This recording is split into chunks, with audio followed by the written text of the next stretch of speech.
Ассалаумағалейкум, қазақстандықтар, отандастар, жерлестер, бауырлар, туыстар. Мен Маржан қыздарыңыз әдеттегідей Америкадан алдарыңызға шығып отырмын.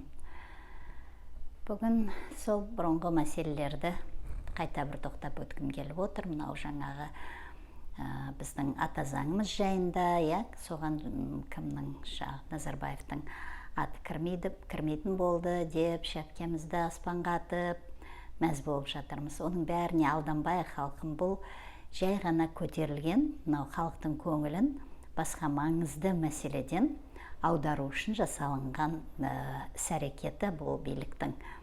Олай деп отырған себебім, неге, егер бұл шынымен де халықты еститін билік болса, неге мынау ОДБК-дан шығатынымызды, Евразия одағынан шығатынымызды, Ресеймен ешқандай да бір одақтастықта болмайтындығымызды неге соны көтермеске? Халықтың бұны айтып келе жатқаны қаншама. Одан қалды мынау қазақ тіл жөнінде. Қандай даудама шу болып жатыр. Соны неге нақтылап айтылмайды? Орыс тілі әлі белгісіз. Біздің мынау ата заңымыздан алынып тастала ма, тасталмай ма? Міне осындайдан сұрақтардан алып кетіп, Назарбаевты сылтауратып, халықты референдумға алып келмекші. Сол референдумда өздеріне керек қана сұрақтарды көтеріп соны шешпекші. Егер бұл шынымен де халықты еститін билік болып тұрса, халықты еститін Тоқаев болып тұрса, неге мынау қаңтар оқиғасының бағасын бермейді? Әлі берген жоқ. 20 мың террористі көрсеткен жоқ. Одан қалды мынау түрмеде отырған бауырларымыздың әлі басын босатқан жоқ, шығарған жоқ. Шығарғандарының олардың да жаңағы бағасын, олардың да жауабын дұрыс бермей жатыр. Олар арызданса арыздарын алмай жатыр. Запа шеккені, оларды қинағаны, ұрғаны, соққаны жөнінде. Міне көрдіңіздер ма? Тағы да айтарым, Тоқаевқа алданбаңыздар. Тоқаев сенім артатын адам емес. Міне 9 майға, мамырға жаңағы жеңіс күні емес, жаңағы орыстардың береке жаңағы атауындай атаумен емес, басқаша қазақша атаумен, бірақ соны жасатайын деп отыр. Көрдіңіздер ма, халқым? Бұл қайткен күнде де сол Путинді басқаша айналып өткен жолдарымен көрсеткісі кеп отыр Путинге, сонымен бірге екенін, бірақ жаңағы аты қазақша. Бұл қазаққа бәрібір ғой, атын естісе болды деп жасап отырған әрекеті. Сол жағынан тағы да айтарым, бұл Тоқаевқа сенім артатын адам емес, бұл халықты естіп отырған жоқ дегім келеді. Мынау тағы да маған жазғандар кім? Марғұлан Боранбай, Данат Намазбайлардың мәселесін неге көтермейсіз деп жазыпты. Мен көтергенде, менің қазіргі мақсатым мынау халық естімей қалуы мүмкін, қазақ тілді халқым, тыңдармандарым естімей қалуы мүмкін деген мынау кімнен, Аблязовтан естігенім, басқа да желден естіген орысша ақпараттарды соны тездетіп қазақша жеткізуге тырысамын. Ал жаңағы ол жігіттердің мәселесімен айналысып атқан жігіттер бар. Бұл жерде де енді мен анау айтқан жаңағы специалист, маман, критик емеспін. Бірақ менің ішкі ойым айтады, бұл жаңағы биліктің ойыны. Бұл Марғұлан да, Данат да. Олай дейтін себебім, кешегі бірінші адвокаттары оны қорғай алмай қалып, 5 жылға бас бостандықтарынан айырып жіберді. Енді осы жерде аренаға, мына сахнаға Сәуле Омарова шығады. Ертеңгі күні сол Сәуле Омарова өзін соны балдарды шығарып алады деген үмітім бар. Сенемін де осыған. Ертең Сәуле сол балдарды шығарады. Сол кезде мынау кешегі кешіріңіздер, аты қараланған Сәулеміздің, көрдіңіздер ма, сол кезде кішкене халықтың алдында абыройы өседі. Бұл сатқын емес екен, бұл біздің халық үшін жұмыс істеп жатыр екен, біздің балдарды шығарып жатыр екен деген атақ абырой алып беру үшін жасап отқан биліктің тағы да бір ойынының бір түрі деп ойлаймын. Менің өз ойым, маған ешкім бұны айтқан жоқ, бұны айт деген де жоқ, оны сіздерді де шақырмаймын осы менің ойыма сенулеріңізге. Бірақ менің ойым осылай дейді. Бұл балдарды да қазір үкімет өйстіп өздерінің адвокаттары оны соттаттырып жібереді 5 жылға, ал мынау Сөйле Омарова барады да балдарды ақтап алып шығады. Сол кезде енді біле беріңіздер, егер де балдар, сол жігіттер жан тәнімен, бар ынтасымен халық жақта болғанымен де, міне Сәуле Омарова арқылы шыққаннан кейін халық енді ол балдардан кішкене аяғын тартады. Міне осындай ірткі ойындарын жүргізіп жатыр деген ойым бар. Билік әлде қандай күн болады деп, міне өзінің ойыншылдарын біртіндеп кіргізіп жатыр. Жаңағы Санжар Боқайға да тіл тигізбе, бүйтпе, сөйтпе деп тіпті жекеме де жазып жатырсыздар. Мен жекеме жазбай-ақ қойыңыздар, бәріне көрсін, ортақ жаңағы комментарийға жаза беріңіздер. Мені жекеме жазды екен, мені жекемнен тауып алды екен деп мен қорқатыным жоқ. Ол Санжар Боқайды жаңағы боғындай кезімнен бастап білем мен ол балдарды. Қазіргі мынау Қазақстан сахнасында жүрген, сахна деп айтайық, енді арена болып тұр ғой, енді үлкен. Ол балдардың бәрін мен кішкентайынан білем. Мен оларды жаңағы арандатып атқан жоқпын, сіздерге жаңағы сіздерді қарсы қойып жатқан жоқпын, тек қана ой салып жатырмын, ойланыңыздар, байқаңыздар деп. Мен енді қазір басы қасында жүрген жоқпын ғой, ал бірақ міне менің қалай айтсам екен,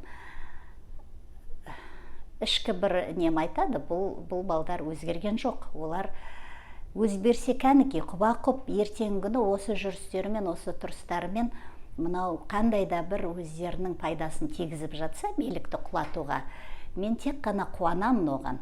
Иә, жаңағы өзгеріп, мынау халық жаққа өтсе, мен өзім де шақырып жүрмін бәрін халық жаққа өтуге. Бірақ жаңағы қайта сол бірақ деген сөздер туады. Бұл балдар міне 5 күнде партия ашады, сөйтіп отырып, бұлар Тоқаевқа мүмкіншілік береді, өздері көрді, бәрін біліп отыр, қандай Тоқаевтың қолының батқанын, қанды қаңтарда қаншама біздің белсенділерімізді, біздің халқымызды, енді анау кішкентай Айкөркемді, өмір бақи 4 жаста қалатын Айкөркемді, өлтірген билікке, өлтірген Тоқаевқа міне әлі сенім артып отыр. Сол үшін жаңағы ондай маған қорқынышты хаттарыңызды жазбай-ақ қойыңыздар. Зейнеп апаңмын деп жазыпсыз, апамсыз ба, басқасыз ба, жаңағы өзіңіздің парақшаңызды таба алмадым, кіре алмадым. Мүмкін апам шығарсыз, мүмкін сіңлім шығарсыз. Солай Зейнеп апа, мені қорқытпай-ақ қойыңыз. Сіз егер апа болып тұрсаңыз, ақ сақалыңызбен осындай істерге бару енді сізге ұят. Естіп отырған шығарсыз деп сенемін. Жас балдар істесе, оны мен ешқандай да ренжімеймін да, өзіңізге де ренжімеймін. Құдай бар ғой, бірақ әркімнің өз шындығы бар, әркім өз ракурсынан қарайды, өз көзқарасынан қарайды. Менің көзқарасым просто осындай. Мен ол балдарды білемін, елде жүргенде білемін оларды. Жаңағы Тәңірбергенің бар, Санжарың бар, олардың бәрі сол биліктің өзінің өсірген күшіктері. Сол үшін солай айттым. Ол күшік деген балаңды айналған кезде де күшігім, мысығым деп айналасын. Сіз қайдан білесіз, мен даттап тұрмын ба, оларды сөгіп тұрмын ба, тіл тигізіп тұрмын ба, может айналып тұрған шығармын, Санжар күшігім деп. Сол сияқты ғой. Оны бұрмалаудың ешқандай да қажеті жоқ. Мен ешқандай да халықтың ішіне ірткі салушы емеспін. Мен тек қана халқыма түсінбей қалған жерлерін қазақ тілінде жеткізушімін. Ал тыңдағыларыңыз келмегендер, өздеріңіз бұл мәліметтің бәрін білген болған болсаңыздар, өтіп кете беріңіздер, кірмей-ақ қойыңыздар. Неге уақыттарыңызды бөліп, соншама уақыттарыңызды құртасыздар? Соны айтқым келді. Егер мені сол жаңағы сөздеріңізбен ренжіттім, маған бір не жасадым деп өздеріңізге масаттанатын болсаңыздар, онда өздеріңіз білесіздер. Мен сіздердің дәрежелеріңізге түспеймін. Қалай айтсам екен? Я не обижаюсь на недостойных дейін да сіздердің тілдерде. Да, мынау жақсы көру, әрі жаман көру, екеуі бір сатыда тұрады екен, иә? Қатты сондай сезім, сүю әрі жек көру. Сол мен сүюді де, жек көруді де әркімге оны шығындамаймын. Жек көру қасиеті, ол да сүю қасиеті сияқты өте қатты сезім. Соны әркімге мен шығындамаймын. Соны айта кеткім келді. Тағы қандай сұрақ еді? Тағы да байқасаңыздар, мен осы кездері тез-тез сөйлейтін болдым, өйткені мынау менің тыңдармандарым, өздеріңіз оқып та жүрген шығарсыздар, жаңағыдай былжырамашы, тез-тез сөйле деген сөздерді айтады. Шынымды айтсам, олар енді мені ренжітейін деп жаздым екен, жан ашып жаздым екен, білмедім, бірақ құлағыма сондай жағымды естілді. Ол сөздерді енді елде жүргенде мүмкін естіген шығармын, талай жылдар жас кезімде. Қазір соны естігенде бір рахаттанып күліп аламын. Рахмет сіздерге, мені өстіп күлдіртіп, көңілімді көтеріп қойғандарыңызға. Сол, не деймін, содан бері мені көрдіңіздер ме, кішкене тез-тез сөйлеп келе жатырмын, тез-тез жаңағы бір 5-6 минуттың ішіне кіргізуге тырысып жатырмын. Ал бірақ былай кеңінен отырып, өздеріңізге бәрін ойымды жинақтап, өздеріңізбен келісіп, сөйлесіп отырғанға не жетсін. Майлы енді осығанда енді заманның талабы сол шығар, тыңдарманның талабы да осы шығар. Бірақ көп тыңдармандарым мені сүйіп тыңдайды екен, рахмет, көп лебіздеріңізді, тілектеріңізді оқып отырамын. Мен бәр тілектердің бәрін, бәр комментарийлардың бәрін өзім оқып шығамын. Жаңағы бір көмекші қызым бар, ол қыз жаңағы негативті комментарийларды алып тастауға тырысқан. Басында мен кейіннен айттым, қала берсін, біз жаңағы мүмкіншілік берейік, халық біліп отырсын, қаншалықты досымыз бар екен, қаншалықты қасымыз бар екен деп. Олар да қасым деп, қастарымыз деп ойламаймын. Қастықтан істеп отқан жоқ, мүмкін ақша керек болған шығар, солықтай жазған үшін ақша алып отырғандар шығар. Бірақ ол ақша оларға рахат алып келмейді, оны біле жүрсін. Бірақ енді қандай да бір пайдамыз тисе де тие берсін. Сол халқым, абай болыңыздар, аман болыңыздар. Мына X күнін келе жатқан бәріміз бірге жақындатып, бір ауыздан ОДБК-дан шығатынымызды, Евразия одағында болғымыз келмейтінін, Ресеймен ешқандай да бір одақтастықта болғымыз келмейтінін естіртіп айтуымыз керек. X күніне бірге жетейік, сол күнді тойлатайық, қалғандарының бәрін билікті қолға алған кезде мынау халықтың ішіндегі жүрген дана, батыр жігіттеріміз тезірек сол күні, X күні билікті қолға алып, халқын бір жақсы күндерге жетелейтініне мен кәміл сенімдімін. Сол үшін алға Қазақстан!